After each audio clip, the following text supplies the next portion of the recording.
pump up this mic?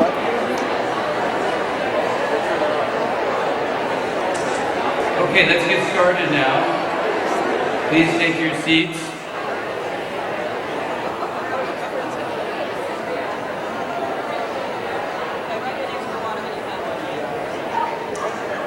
So now what we're going to do, let's please take your seats and we're going to get started. Okay, let's all take a nice deep breath. Okay, please take your seats and we're going to need to have silence in the room. What's the Santa Cruz approach to asking people to be quiet?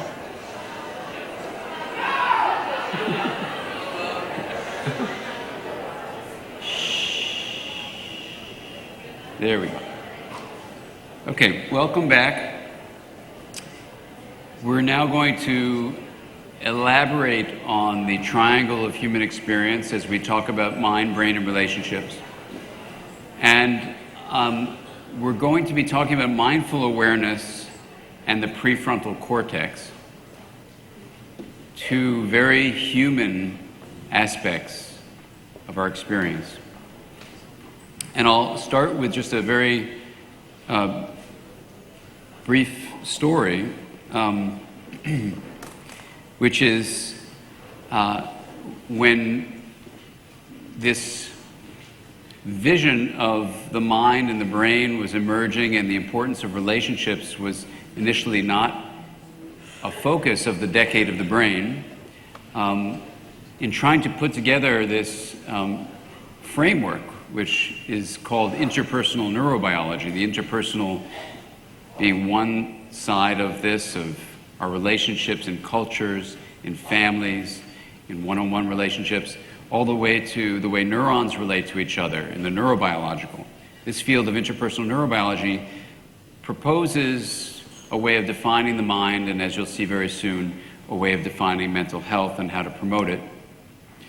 And the first publication for that was this book called The Developing Mind back in 1999.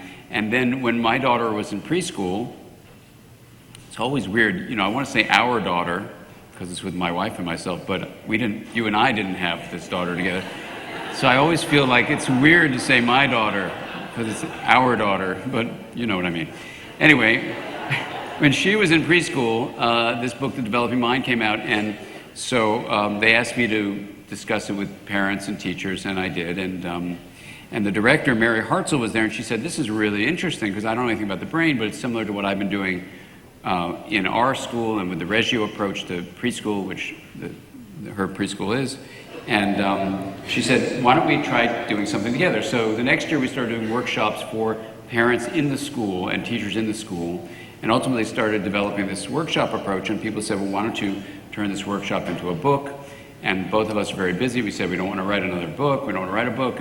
But we went to the bookstore and we found, in fact, there were no books that made available to parents this amazing finding that the best predictor of a child's attachment, which in a way is a source of resilience, is a parent's own self-understanding. So we ended up writing this book called Parenting from the Inside Out. And when the book came out, Mary and I put a lot of stories of our own ways we were as parents that were not so helpful, so we could make it really clear that repair was something that is always possible. There is no such thing as perfect parenting. But one of the basic principles, and the first principle we use, is the idea of being intentional in your parenting, being conscientious, being caring. And to summarize all that, intentionality and being conscious and awake and intentional, we use the term mindful, mindfulness.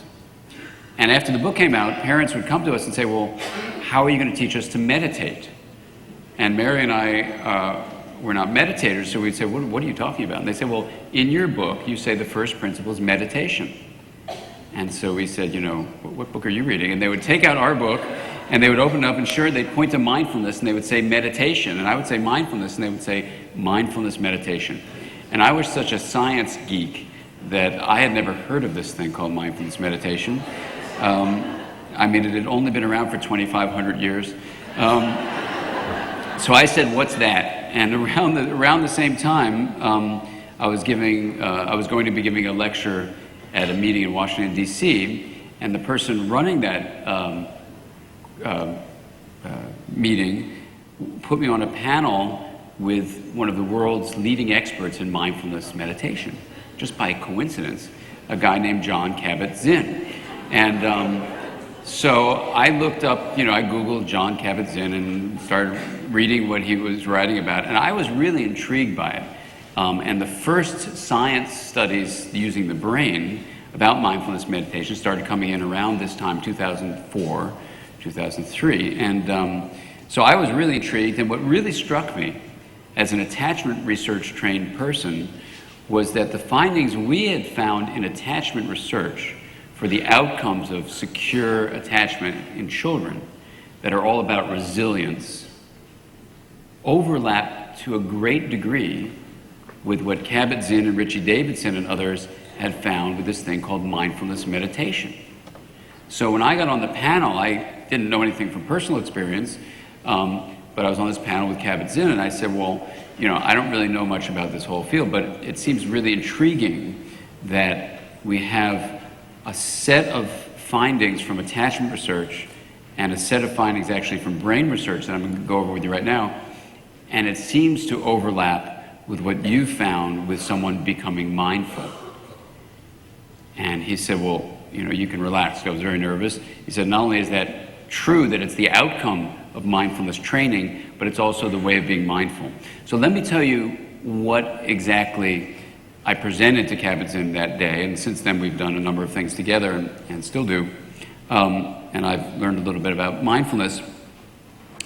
But it comes from a totally different source, and it's kind of a sad story, but I think it's an important one because it helps us learn from the sadness something about how to promote happiness and how to promote well-being. I'm a child psychiatrist, so I see children, and one day, we'll call this young girl Leanne, a 7-year-old girl, was brought to my office because she stopped speaking in school. And so I started, finding out from the family what had happened and having these quiet play sessions with Leanne because she wouldn't talk to me. And one day, the ball that we were tossing back and forth rolled behind the couch, and she found this video recorder, and she got very excited. So I said, do you want to bring in a video? And she kind of nodded to me. So the next session, she brought in this videotape, and I had no idea what it would be about. But it was a home video of her 5th birthday. She was 7 at the time. It was of her 5th birthday. And in the video, you see her with her mom in this beautiful dance of attunement, of a mother who is just crazy about her daughter, who is clearly tuned into what's going on inside of her. There's this sharing of signals back and forth. They're each kind of in this fun ecstasy, goofing around with the dad, who is the camera operator. And it was just a joy to see. Only the woman who had brought her repeatedly to the sessions was a different person. The body was the same, only she was like nothing about this woman on the videotape. So Leanne spoke it the first time, and she said, that's what it was like before my mom's accident. And what had happened was they had moved from Massachusetts and moved to Los Angeles, and unfortunately, let's call the mom Barbara. Barbara had gotten into a car to get some milk one evening and didn't put on her safety belt, driving this old car without an airbag, and unfortunately a drunk driver hit her head on, and her head struck the steering wheel of the car. And so if you can imagine on our brain here how a steering wheel will go straight over the prefrontal cortex, or if you do your hand model, if you make an arc like that, unfortunately there was severe brain damage to this cortex humanitas, this prefrontal cortex.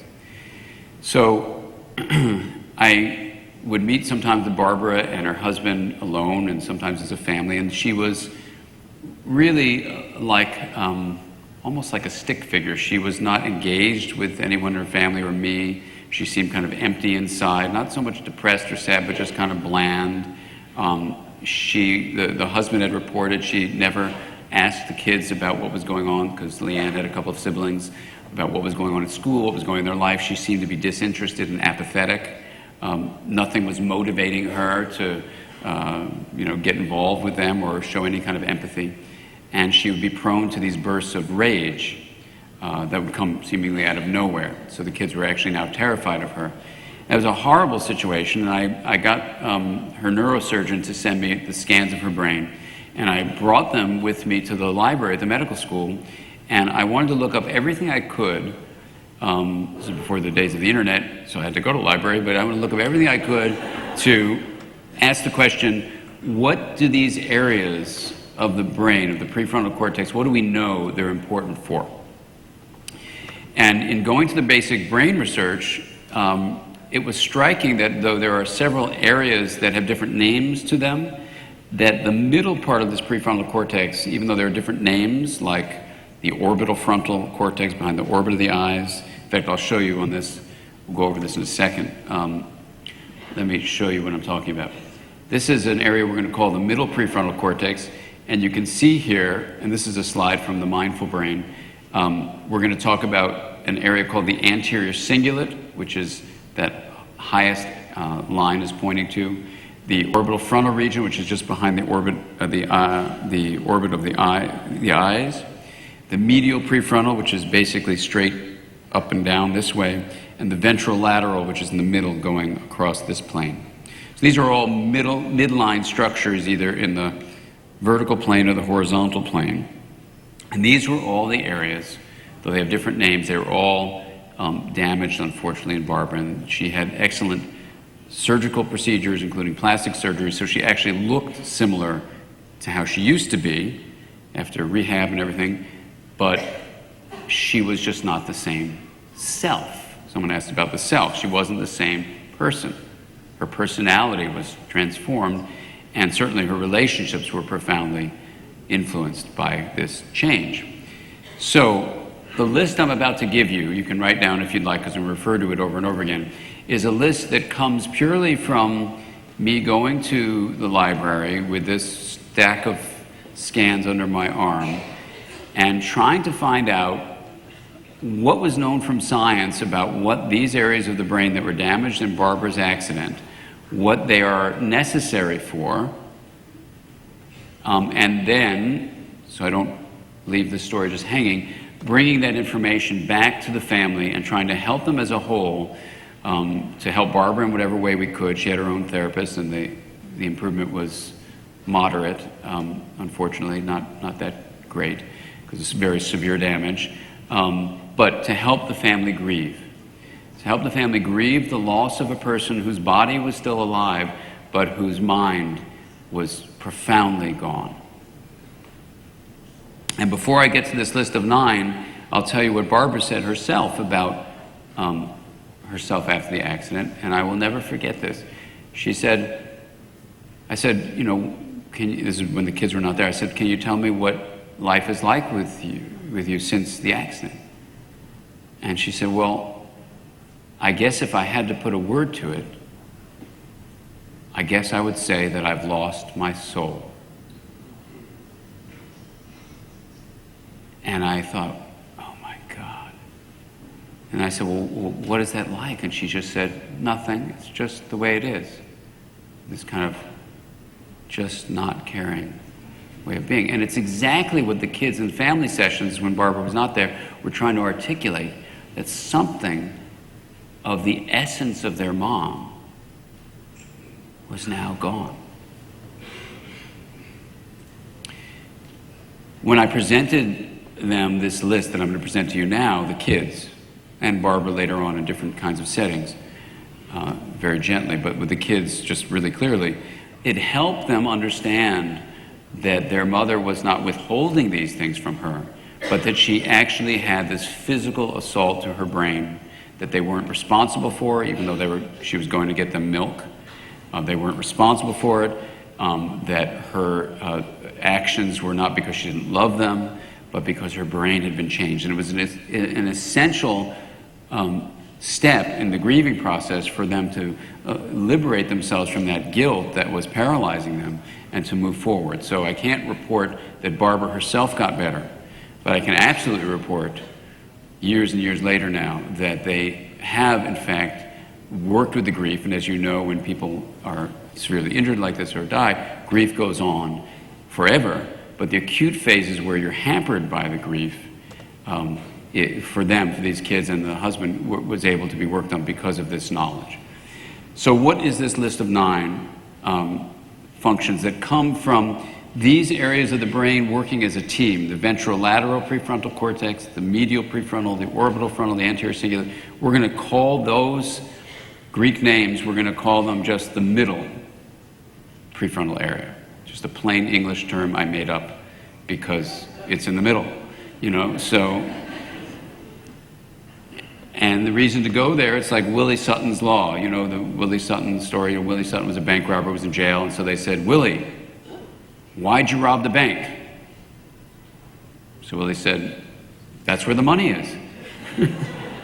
It's the same thing for this, Why look towards a term like the middle prefrontal cortex? Because they're all in the middle, it's just straightforward. But if you talk to a scientist at one of those cocktail parties you're planning on going to, they're going to say, well, what's the middle? What are you talking about? And these are the areas. Okay. So this is the list of 9. The first is the regulation of the body. This area of the prefrontal cortex actually helps influence 2 major branches of the nervous system that emanate.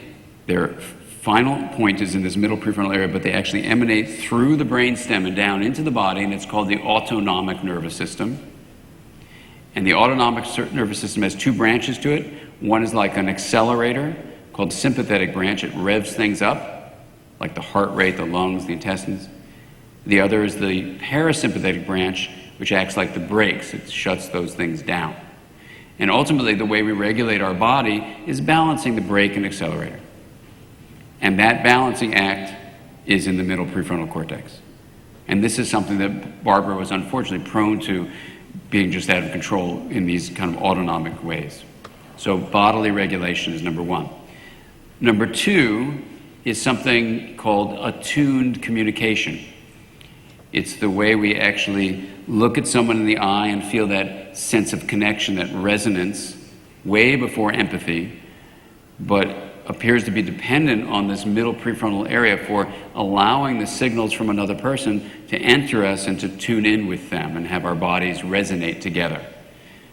And this is something that Barbara no longer could do given this damage to the middle prefrontal areas. So attuned communication.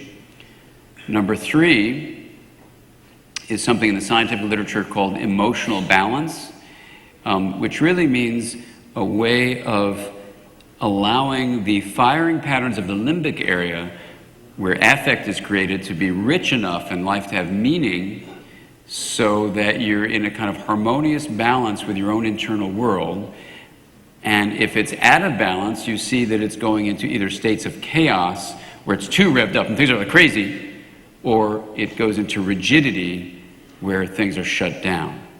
So emotional balance really is kind of like a river of well-being banked on one side by chaos, on the other side by rigidity, a finding we'll come back to later on. And the river of well-being then flows in this coherent, harmonious flow in the middle. That's emotional balance. That's number 3. Number 4 is something called fear modulation or fear extinction. And what that means is it's the ability of us to have an experience, let's say like getting bitten by that cat. You probably think I was bitten by a cat. I'm just allergic to them. I've never been bitten by one. But now, of course, I will because I said that. But that's a whole other part of my brain, that checks for danger and makes us superstitious. Knock on wood. Okay. So, you're bitten by a cat. You get afraid of a cat. The way you get to overcome your fear, we now know, is you grow inhibitory fibers from this middle prefrontal area called GABA fibers. Gamma aminobutyric acid is an inhibitory peptide. You grow fibers that secrete this inhibitory peptide and tell the amygdala, part of the limbic area that processes fear, to chill out. And if those get cut or shut down temporarily, the fear returns no matter how much therapy you had. So we believe one of the mechanisms of psychotherapy that allows you to get over a trauma is to grow these prefrontal fibers to allow you to have fear extinction. Okay, so that's number 4. Number 5 is something that has a really weird scientific name, so I made up a name that's more Englishable. It's just called response flexibility. And response flexibility, one of my patients had a great way of summarizing it. She said, it's pausing before you act, which is a great phrase. Pause before action, PBA. And I like letters. So pausing before action is what response flexibility is. It means you have you see something, you have a perception of something, then you have an impulse to act. It's the space between impulse and action. So you can perceive stuff, you bring signals in, you can have a feeling of wanting to do something about what you're seeing, but when you wait and say, well, what are my different options here? What should I do? Should I pull the trigger or not? Do I have a larger picture? Or maybe I'm confused. Maybe I shouldn't act. That's response flexibility. That's number 5. Number 6 is insight. And insight is the plain English term for the fancy scientific term autonoetic consciousness, which means self-knowing awareness. And Endel Tolving, a researcher in Canada, has this beautiful term called mental time travel. And mental time travel is how we reflect on the past, are aware of our present, and can project into the anticipated future. So we link past, present, future together in mental time travel, mediated through these middle prefrontal areas. Also something Barbara could no longer do, like these other areas as well. Number 7 is empathy, formally defined in different ways by different people, but we're going to define it as putting yourself in the mental perspective of another person.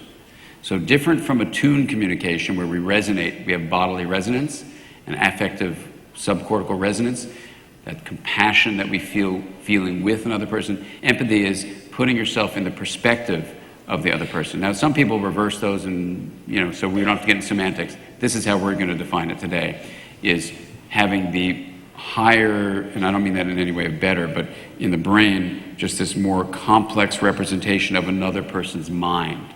Not just feeling their feelings, but actually imagining their mental experience. So that's empathy.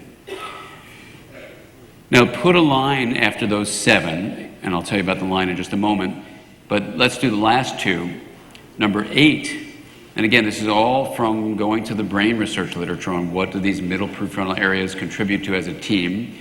And number 8 is accessing intuition, which from a brain point of view is the idea that you have information processors around the intestine and around the heart, literally, that are these parallel distributed processors that are processing information just like the brain does. And I know some people like to call them peripheral brains, but why not call the thing in the skull the peripheral heart? So we shouldn't play favorites and make it like the brain is better or anything like that. These are information processors as part of our extended nervous system distributed throughout the whole body, which we're calling the brain. So part of that information processing is around the hollow organs of the body, which are called viscera. So this visceral information actually comes up, and unlike data, let's say, of touch, which goes to the back of the brain for perception, interoception, that is perceiving the interior visceral data, comes to the middle prefrontal cortex. So a really interesting distinction between the body sense of the limbs and the visceral sense, processed in very different areas. But those markers of the body, all of them, whether in the back or the front, are used to know how we feel. In this case, we're talking about intuition, which is having a gut feeling or a heartfelt sense. And that's number 8. Number 9, also from scientific studies that suggest what is this area essential for, or if damage is to this area, what is blocked, all that kind of stuff, is morality. Morality defined as not only thinking about the larger social good, but actually acting in ways for the larger social good, even when you are alone. And this is crucial because sociopaths can imagine what they're supposed to do to look like they're moral people. But when they're alone, they don't act that way. So we're talking about both the moral imagination as well as moral living. So this list of 9 you've just written down comes from just helping Barbara and Leanne as a family to deal with this horrible trauma to the middle prefrontal areas of Barbara's brain. But it's a list that then we can say are the middle prefrontal functions. As an attachment researcher, this list was really, really intriguing to me because I knew from what this field I'm in, attachment research showed, was that when parents have an understanding of their own lives, when they've made sense of their own childhood experiences, they are likely to have children who have what's called a secure attachment to them. In the general population, that's about 65% of the population. And those 65% of kids develop psychological resilience. Emotionally, they have, well, in fact, they have the first 7 of these 9 functions. The last 2 were just never looked at. So when I hang out with my attachment colleagues, like I'm going to do this weekend or like I've done in the past, a week from this weekend, in the past, and I have fun with them and I say, what do you think of this list of 9? And they say, well, 7 are what we've proven are outcomes of secure attachment. Is that where you got the list from? No. The list comes from brain research that has nothing to do with attachment and how it was created. So you have this interesting finding that I talk about in the developing mind, that 7 of 9 middle prefrontal functions are proven developmental outcomes for secure attachment. Well, going forward in time, back to the story about mindful awareness, I'm on this panel with Jon Kabat-Zinn, and I gave the full list of 9, and that's where Kabat-Zinn said, yes, you're right. Those are the 9 outcome measures for training people in mindful awareness, and it's not only the outcome, it is the way of being mindful. So then we have 3 independent fields that converge in the same set of data, and that's called consilience when you find such a finding. Middle prefrontal function, secure attachment, at least the first 7, and mindful awareness. And since all of you help people develop, what I'm going to ask you about is, if you look at that list of 9, how many of you would think that most of that list, if not all of that list, would be a pretty good description of mental health? Let me see a raise of hands. So most of us, in fact, you look at that list, if you were a psychotherapist and said, you know, what can I bring to my client, to my patient, to say that I've achieved with them well-being, this would be a pretty good list. So a description of mental health, not a definition of it, but at least a description of the entities of mental health, this list would fit in with. So that's a 4th thing. And then I was teaching in Alaska recently to the native populations there, and an elder from an Inuit tribe came up to me and she said, when I gave this presentation, and she said, you know, for 5,000 years, our elders have taught us that most of those on the list are the essence of living a wise life. And I just was blown away. And the person running the conference came over to me afterward and said, do you know who that was? I said, I have no idea. She said, that is the leader for this entire set of tribes. And I said, wow. So now we have a 5th entity, which is that wisdom traditions, and certainly if you actually look at modern research on wisdom, many of those would be included. But here you have thousands of years of passing this on in indigenous cultures.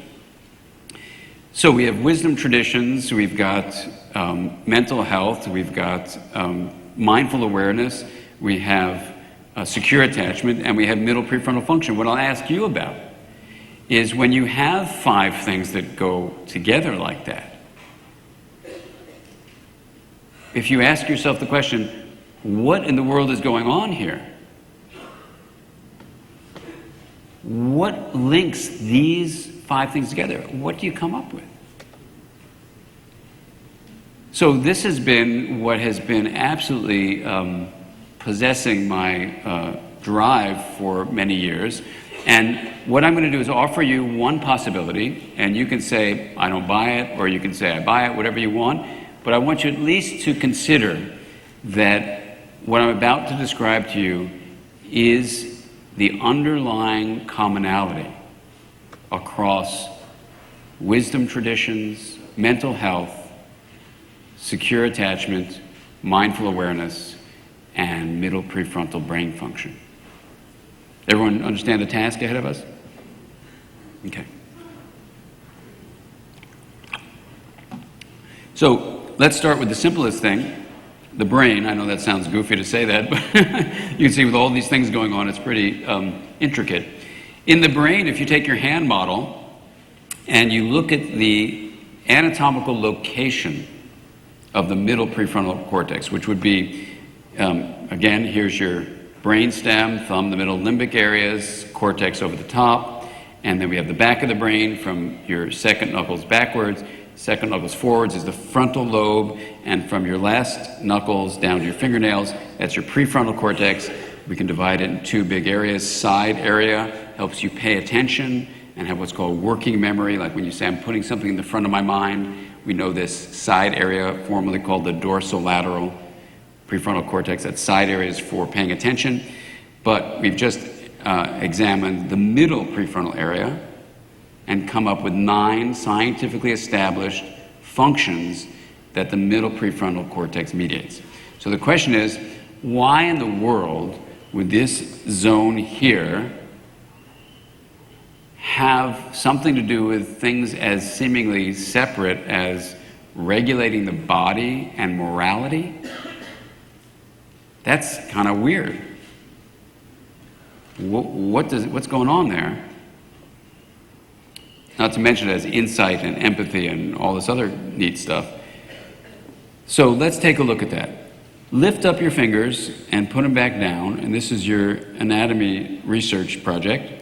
What do you notice is unique about the physical location of the middle prefrontal area in your hand model? And actually, it is like this in the brain. This is actually quite an accurate model. What do you notice is unique? When you lift it up and put it down, someone throw out an observation. It's on top of the limbic system, exactly so. So it's part of the cortex, so it connects the cortex, of which it's a part, with the limbic areas. And lift up your hand and put it back down. What else does it touch? The brainstem. It actually receives axonal input directly from the brainstem as well. And you need to know it also receives input from the body. And since we talked about attunement and empathy, it also is receiving input from the social world, the nervous system of other people.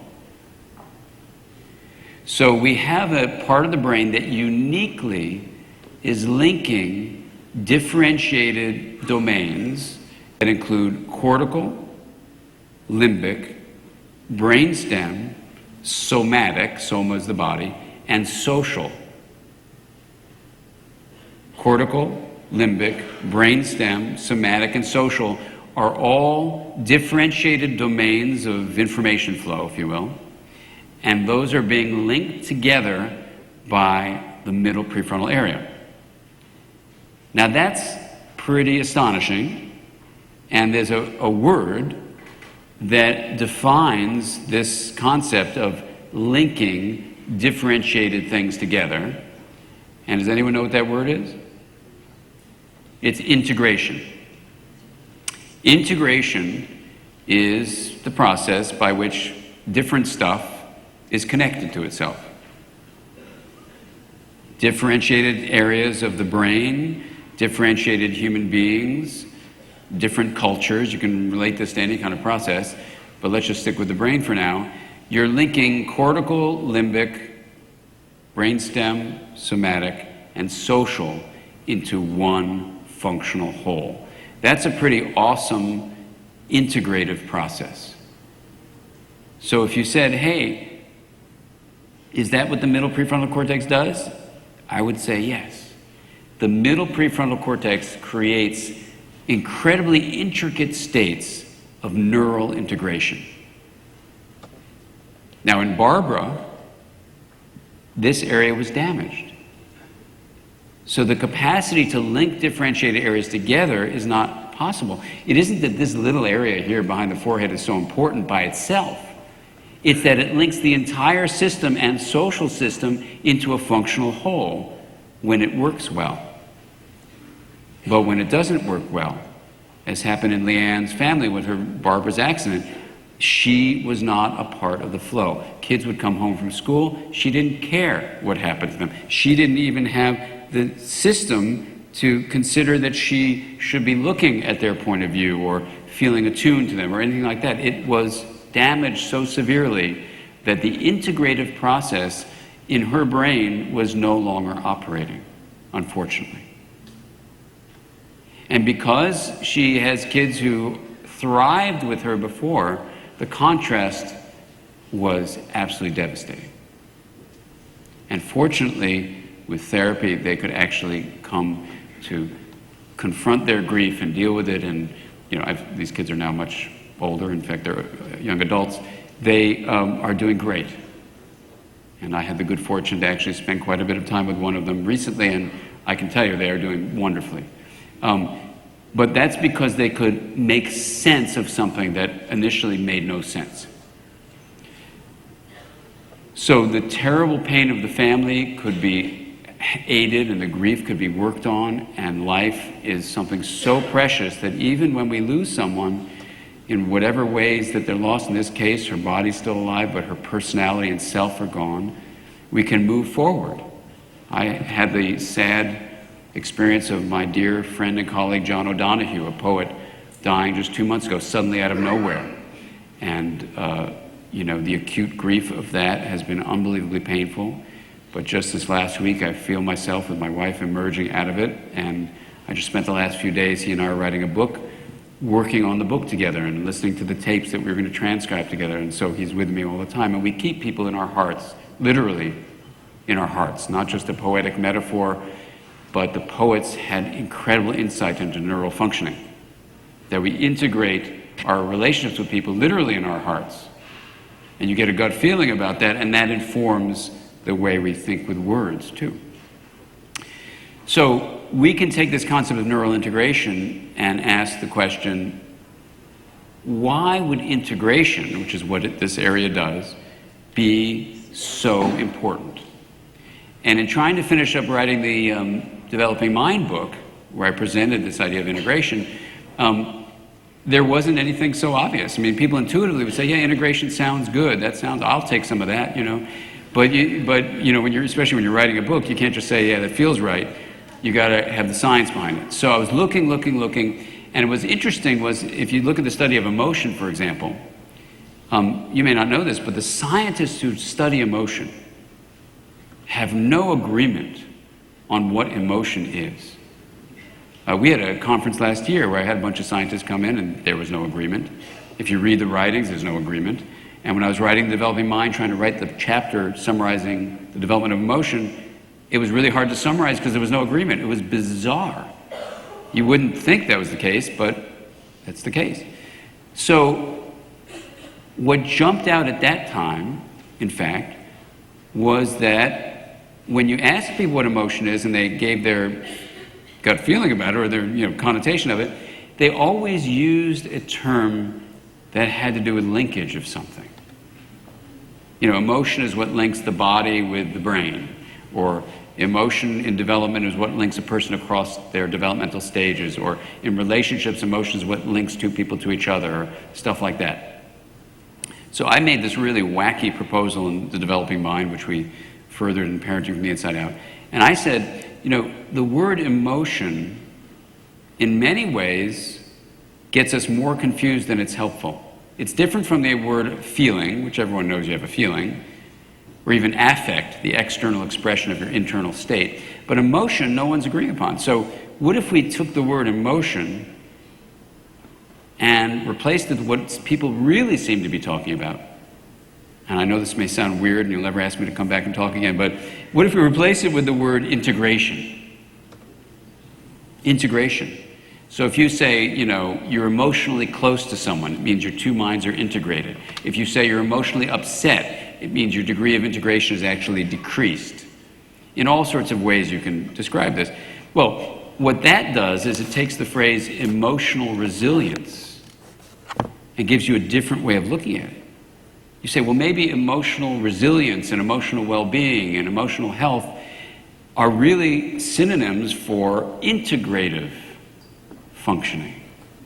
And let's say that's true just for a moment. You may say, this guy is really full of it, which I'm open to.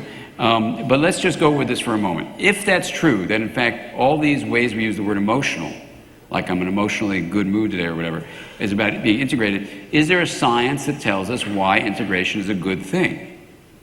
And it turns out that there is. And it's a really weird and unexpected science because it's the science of mathematics, of all things. And it's a field of mathematics called probability theory. And within the field of probability theory, it's a theory you may have heard about called complexity theory. And what complexity theory does is it examines systems that are open, like let's say a cloud, so that it's a collection of water molecules. But it's open, meaning it's receiving energy from outside of itself, like from the wind and from sun. It's receiving more molecules from evaporation and all that stuff. So it's an open system. And the other feature of a complex system is it has to be capable of chaotic behavior, which clouds can be. Now, do you know any other system that's open and capable of chaotic behavior? Well, maybe our lives, or our relationships with each other, or maybe even our brains. So you can actually apply complexity theory principles, even though it's about non-animate objects like clouds. You can actually apply it to living things like a brain, mind, relationships. And when you do, you find some really interesting things. But here's what overall complexity theory predicts. Complexity theory, when you read into it, it says that a system that's a complex system, sometimes called a dynamical system, has a self-organizational process that determines how it flows. It regulates its flow. And self-organization does not imply that there's a computer programmer that's programmed where something's going. So self-organization means inherent in the relationships among the components of the system is a probability that the system is going to self-organize itself in a particular direction. And that direction is a really abstract and seemingly useless concept, which I hope you'll see in just a moment is incredibly useful, but it is called maximizing complexity. Maximizing complexity. Now, the first time I ever presented this to a group and jokingly said the following thing was in California. And people popped up on the stage before I could even say anything. But to illustrate this, you can do this with a choir to illustrate how a complex system goes. Now, do any of you want to be on camera and on television and be up here in a choir, or do you want me just to tell you about it? Do we have enough choir singers who want to volunteer for that? Only one. One is hard to do. Let's see you raise your hand. Do you want to do it? Okay, we have, let's see, come on up. If we have enough, I think I see 4 or 5 people. I need a little more than that. If you're willing to be on public television, but let's just see, we may not. No, I don't think, well, let's see. I need at least 5 people. I think we have 5. What's that? I am not going to embarrass you, and I don't think you will embarrass yourself. So why don't we do this? Maybe the safest thing to do is, okay, yeah, come on up, that would be great. Okay, now this is an experience you're going to have, so I hope this will be embedded in your bodies in memory, so complexity theory will not be so abstract. So if you want to line up over here, just watch the wire. Thank you. So first we'll do the illustration so you can feel it in your bones, and then we'll talk about the ideas behind it. Okay, great. So if you can just move a little, because we have a lot of volunteers. This is great. Let's hear it for California, right? Okay.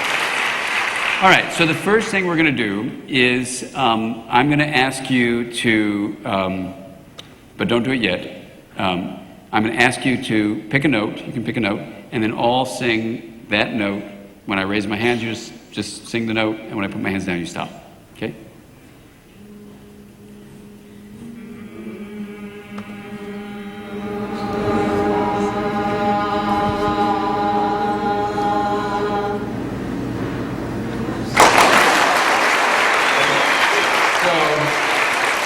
Notice that and what that felt like. Okay? Now, for this one, don't do it until I'm done with the instructions. Now what you're going to do is, soon, you're going to close your ears really tightly, not yet, really tightly so you can't hear each other.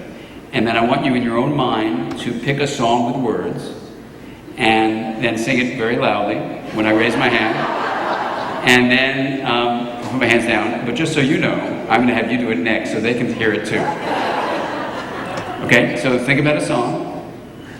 Okay, close your ears really tightly. Sing the whole song or just one note? Don't worry about it. No, the whole song. Yes. Or whenever you can. It won't be too long.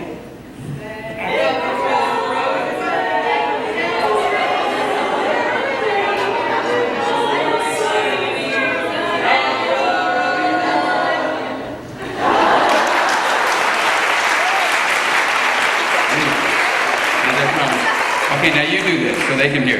Everyone close your ears, just pick a song.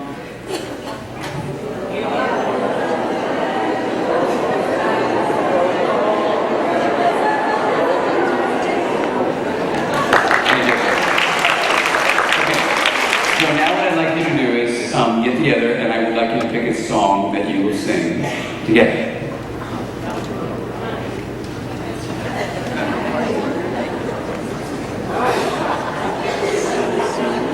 Okay, so you got it? Where are you?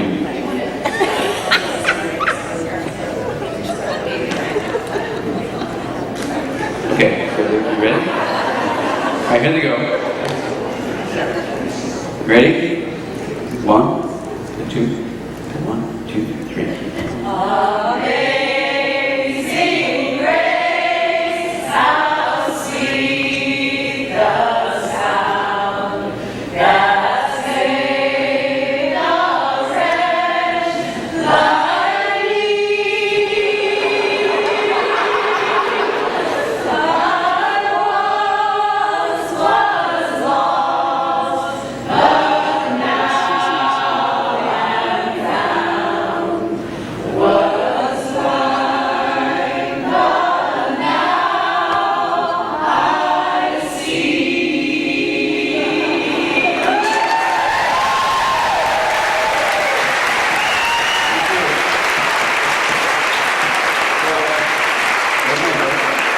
Let's hear it for the Santa Cruz Choir. I'm going to step down now. They're going to sing for us for the rest of the day. Thank you. That was beautiful. Let's hear it. Give them another round.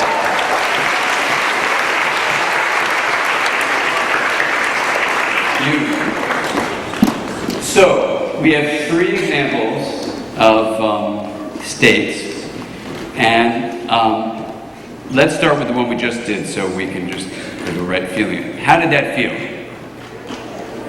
Throw out some words. Uplifting. Moving. Joyful. Okay, great.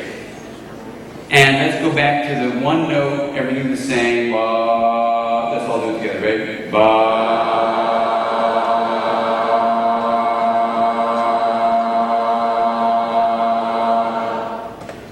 This is great. We can take this on the road. So, now, I know we all have different overtones and stuff, but in general, that's considered rigidity. Nothing is changing. In terms of integration, as a complex system, what we have here is no differentiation. Integration requires that the subcomponents be differentiated or specialized and then linked. In that example, you just have linkage, and it has this non-integrated state. It's not moving toward complexity, it's just in the one bank that's called rigidity. When we all closed our ears, what did that sound like? Chaos. Exactly. That's the chaos side. There you see total differentiation, no linkage. And these are the 2 extremes away from the state of maximizing complexity, which, as you can probably gather from what we're saying, comes from integration. And the feeling of the song Amazing Grace that you felt comes from each person's voice could be differentiated, but they weren't singing alone. They were joining each other. So when you link differentiated components, you get harmony. And you feel that sense of joy, vitality, emergence, it's moving. And that is an integrated state.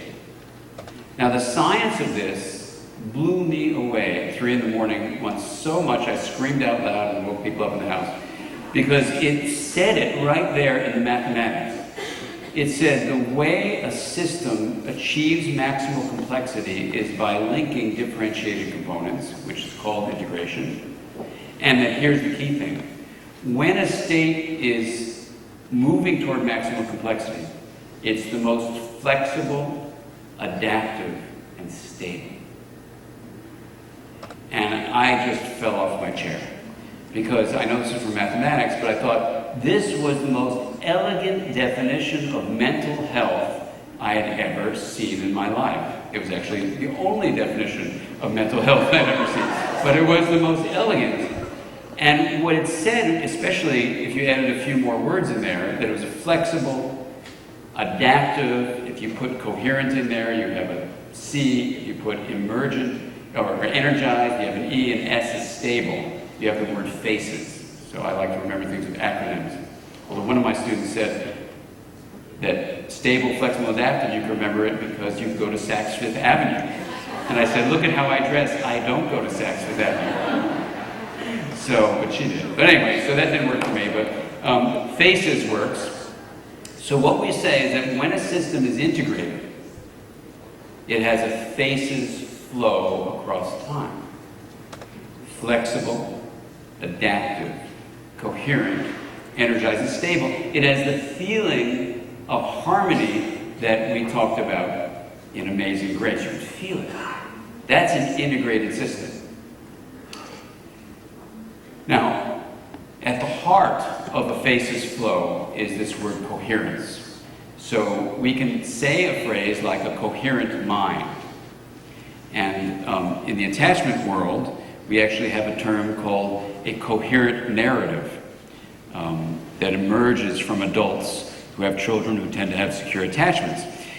But then you can say, well, hold on, Dan, what is this coherence you're talking about? And so one morning in a blur, I woke up with a dream that coherence as a word could be its own acronym, which is like an acronym's dream. So you don't have to remember the acronym, you just remember the word. So here it is, C-O-H-E-R-E-N-C-E. So the C, what does it mean to have coherence in your life? It means there's a sense of being connected.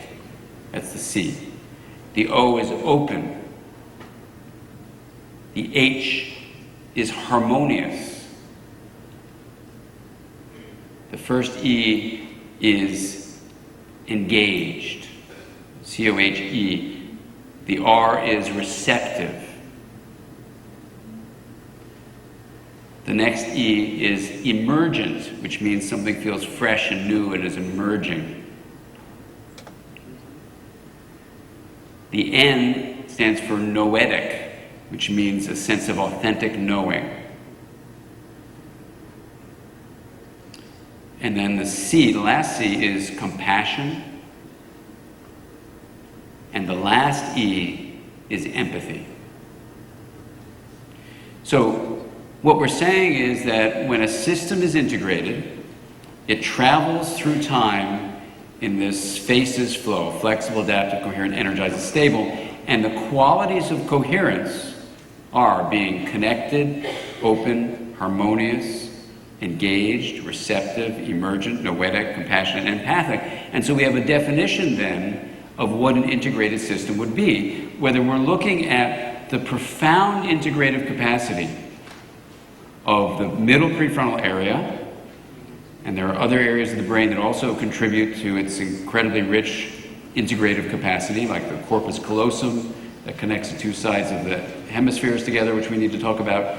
The cerebellum is incredibly integrative. The hippocampus, Not every region is integrative. What literally that means in the brain is you contain neurons that reach out broadly to widely anatomically distributed areas. So it's just literal. You're linking separated stuff together. So it's not anything fancy, but it's fantastic. It's integrative regions of the brain, of which we're focusing on just one right now, a major one, if not the major one. So when we talk about, we in our interpersonal neurobiology field talk about relationships that promote resilience, we are thinking deeply about the way energy and information is shared between a parent or other caregiver and a child that promotes the growth of integrative fibers in the brain. Now, when I wrote about this in '99, I thought I might be insane because it was so weird to write, well, emotion is really integration, and maybe well-being is integration, and flexibility is integration. I thought I must be like an integration addict. I'm probably like psychotic, or I'm probably really out of my mind. And then the book came out in '99, and then in 2002, this paper came out by Martin Teicher, who's a child psychiatrist at McLean. I don't think he's ever read my work or heard of me to this day, I don't think. But I was so excited to find this paper in Scientific American. And it's a very painful paper, but a very important one, called The Neurobiology of Child Abuse and Neglect. And in that summary article, what Teicher does is review all the studies of kids who didn't receive healthy, growth-promoting aspects of experience, but in fact were abused or neglected. And his concluding findings that he reports in that article, he says, maybe it could be that since abuse seems to destroy the integrative fibers of the brain, maybe healthy relationships promote the growth of integrative fibers. And I thought, fantastic. Here's an independent finding, because I don't think he read The Developing Mind, that is suggesting the same thing. And then I thought maybe I'm not totally crazy. And since then, study after study in the last 5 years have come out to suggest, in fact, that this view of a well-functioning